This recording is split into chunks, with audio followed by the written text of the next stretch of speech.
په ابی ابن کعب رضی الله تعالی عنہ باندې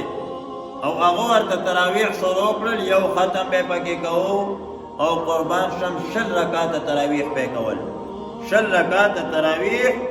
او یو ختم د قران شریف دا به پکې کوو امدقه سره روانه و ائمه کرام تر ورسېدل امام ابو حنیفه امام مالک امام شافعی امام احمد ابن حنبل رحمهم الله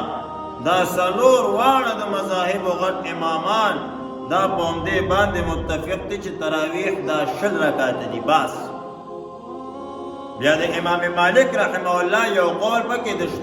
10 رکعاتونو دا راغلي دي چې تراویح دا 10 رکعات دي